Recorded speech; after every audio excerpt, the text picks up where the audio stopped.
We all know those three important words when it comes to real estate: location, location, location. But for consumers in recent years, it's really been about inventory, inventory, inventory. So that's what we're going to talk about today. I keep it real, I keep it real, I keep it real, just keep it real. Hey, it's Sam Hartman, keeping it real estate in Fort Wayne, Indiana. And as always, we're here to deep dive into the topics that are pertinent in today's real estate market, trying to give you the context, the clarity you need to make confident real estate decisions.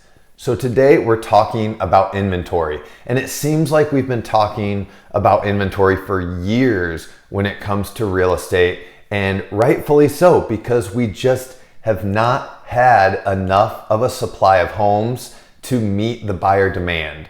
And that has been the key market dynamic that has led to such fast appreciation across the entire United States. So that begs the bigger question: why don't we have enough homes to sell? Why is inventory so low? And so that's what I want to look at and talk about today, and talk about how that dynamic is playing out in today's market and how we might expect it to play out in the years going forward. So I want to start with a quote here by Mark Fleming, who's the chief economist with First America. And Mark says, two dynamics are keeping existing home inventory at historic lows: rate-locked existing homeowners and the fear of not finding something to buy. Now, Mark gives us two dynamics. I'm going to add a third of my own personal opinion that I think is playing a really huge part into our low inventory here in a little bit. But Mark brings up two really major dynamics that are playing out in sellers' minds. Why aren't people selling their homes? Well, for one, they're rate locked. What does rate locked mean? Rate locked sellers today have already gotten their refinanced home or purchased a home with extremely low interest rates. A large chunk of active mortgages are locked under 4% for their interest rate. So those sellers are reluctant to give up that low mortgage interest rates to grab a new home and to maybe change their lifestyle into a bigger home or into a downsized home, and but still upsize their interest rate, because as we stand today, interest rates are about 6.15, 6.2% in that range. So that's what we mean by rate locked sellers. These sellers then also have a fear of finding their next home to buy. If I sell my home today, where am I gonna go? People are not just selling their homes to then become homeless. So unless people are really highly motivated by life circumstances, maybe a relocation, maybe a growing family, maybe financial needs to downsize or right size their home, all of these things are playing out in sellers' minds. But if they don't have life pushing them towards making a real estate decision, sellers or homeowners seem pretty content just to stay put and just to enjoy life where they're at, how they're living now in their current house. And there's absolutely nothing wrong with that. If your house fits your needs, if you have a low interest rate, if you're making your mortgage payments and your payment is low and you're comfortable and happy and you love everything about it, there's absolutely nothing wrong with that. I agree with you. You shouldn't sell your house in that situation. It sounds like all of your housing needs are being met. But I did cover a large chunk of people whose needs maybe aren't being met in their current home. Obviously, there's the first-time home buyer, the people that are currently renting and paying large, exorbitant amounts of rent to a landlord and getting nothing to show for it other than a place to live for another month. So the first-time home buyer market is a really, really big segment that is coming to the market trying to find that home. But guess what? They don't have a house to sell. So they're not helping us in adding inventory to the market. They're actually, if anything, working to bring it down because there's so many of those first-time buyers in the market. Now we have people that'll be relocating for jobs or work. Obviously that is a huge life circumstance that's just going to force you into selling a home or buying a home. And so that will be a segment of the market kind of pushed into it. But that fear of finding the right house, that fear, that still exists for them. But here's the key. Over the last several years, these are challenges that we've been overcoming for sellers every day in this market. We've been able to leverage certain kind of creative financing for sellers to bridge that gap and that time of uncertainty that they may have between selling their home and finding the right home. We've been able to find ways that they're able to purchase their right home and maximize the sale of their previous home. So there are a lot of options for sellers. So if that is one of your fears, and trust me, I know it is one of the most common fears in sellers' minds is, if I sell, where will I go? Let's have a conversation, because these are challenges and problems that I've reviewed with sellers day after day and helped them figure out, is staying put the right decision, or are there options for us to accomplish the goals in selling and buying a home at the same time? So let's look at the broader picture of where we're at in the context of the market with inventory, supply of homes. And here is a graph and a bar chart here that is showing the average annual inventory of homes available for sale going all the way back to 1999. So you can see there the peaks in the mid 2000s, 2006 to 2011, 12 time frame, where the inventory of homes is very high. Obviously, that was due to the mortgage crisis, a very high level foreclosure rate that was really pumping a lot of homes into the market at that time. Now, if you watched my last video, we talked about foreclosures and the foreclosure rate, how we're starting to see that increase. But what we talked about was that is still very, very far off from these bubble bursting type of numbers. It was a large increase over last year, but overall a very low number of foreclosures in our market today. So even that is not severely garnering more inventory. It's getting absorbed very quickly in the market. Now I want to point something out here. These are national averages all across the US, and the US is sitting at about 2.7 months supply of homes. Now, normally we would consider a 6-month supply of homes as a balanced market for buyers and sellers. So we're just shy of 3-month supply nationally. Here in Allen County, our inventory is increased, but it's increased from a 0.7 month supply of homes to now 1.1 month supply of homes. So especially here in Allen County, where our community is actually growing the residents that it has, we don't have enough inventory of homes. We are well below that balanced market tier.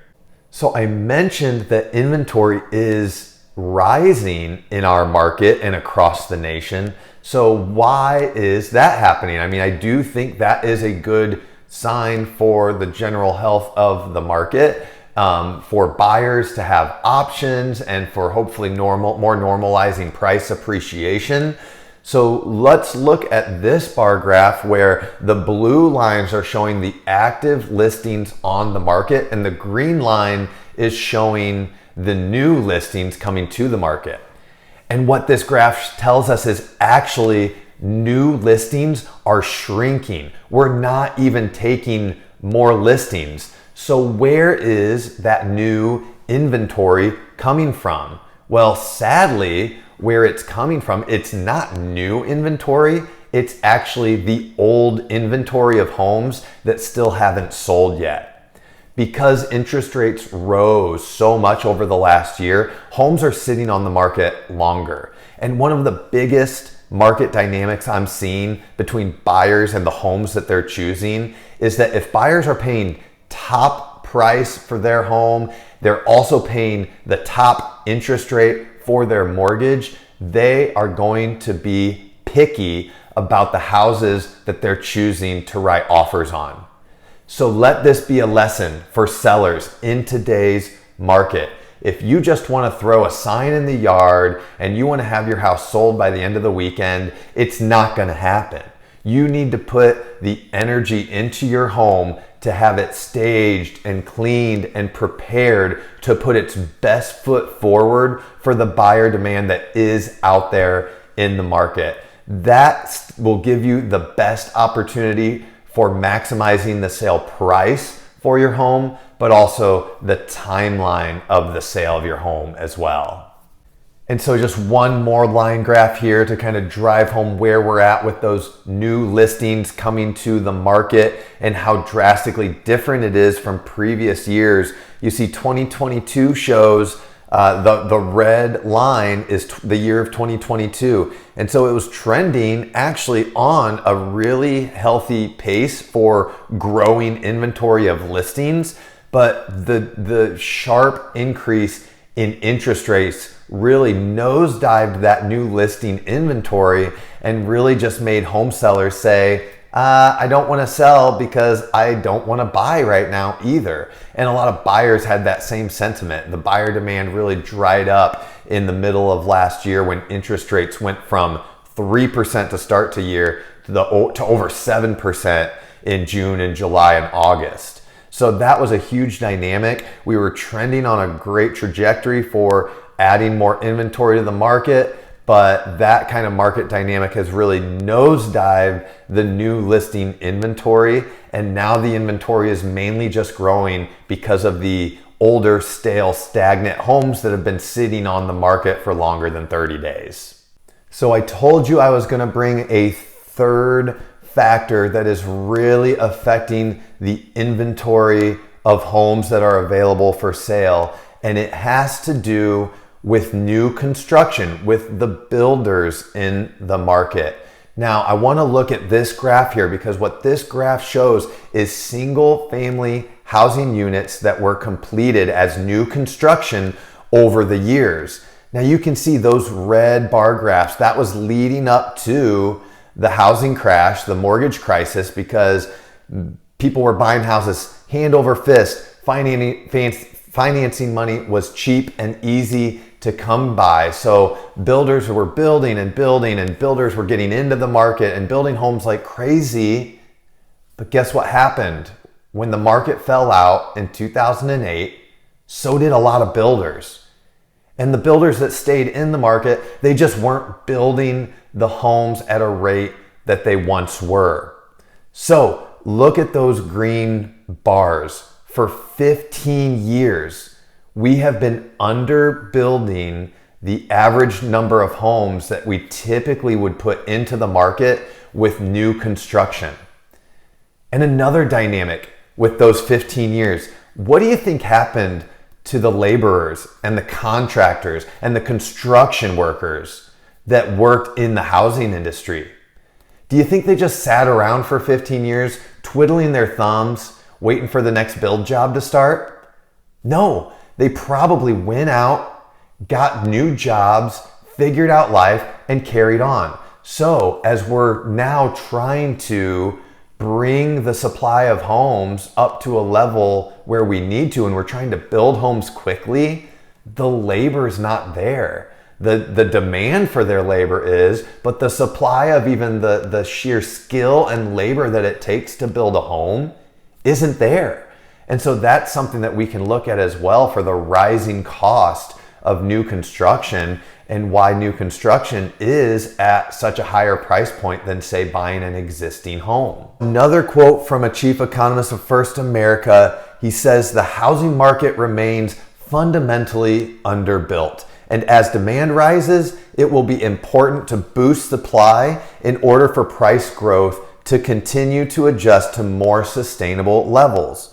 While builders can't make existing homeowners move, they can add more homes to the stock."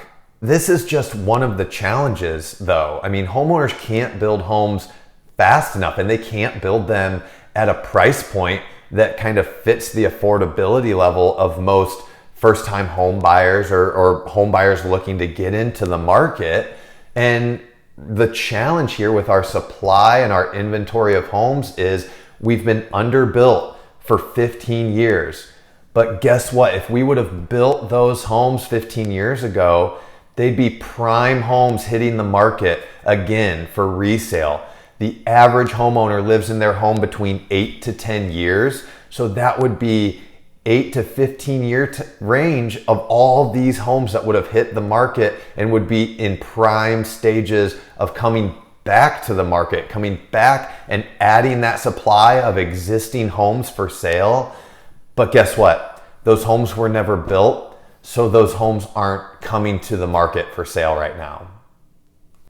One last quote from Bank of America says, "We believe underbuilding over the last decade has absorbed the 2 to 3 million home glut from pre-financial crisis overbuilding and created a deficit of over 4 million homes in the market."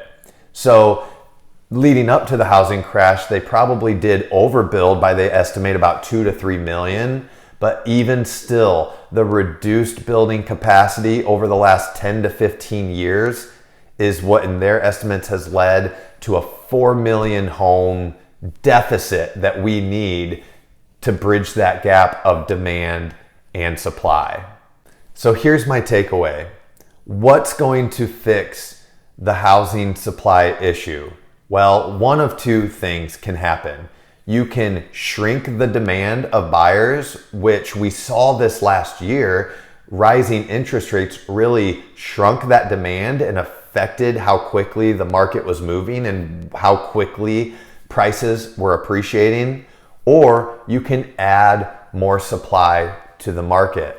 Well, how are we going to add that supply? Builders are going to build homes, but it's going to be extremely difficult for them to play catch up on this 4 million home deficit across the nation when they are basically playing 10 to 15 years behind the ball. So I don't see this problem necessarily being solved anytime soon without some balancing of that supply demand. It will probably be a level of both of those things happening where interest rates sit at a level that encourages home buyers, but maybe isn't making the home buying process all that easy and affordable. And then builders having the time to continue to build and grow the inventory of homes in the neighborhoods that they need to build the homes for sale.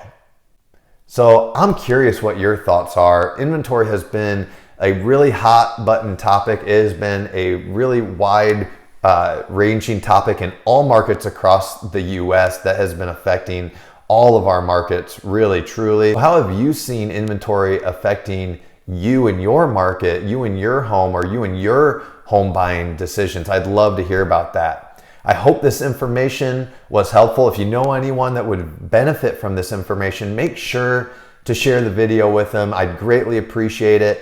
And as always, I'm here for your questions and comments to help you find the clarity you need to make confident real estate decisions. Thanks a lot, guys. Make sure you keep it real estate out there. I keep it real, I keep it real, I keep it real, just keep it real.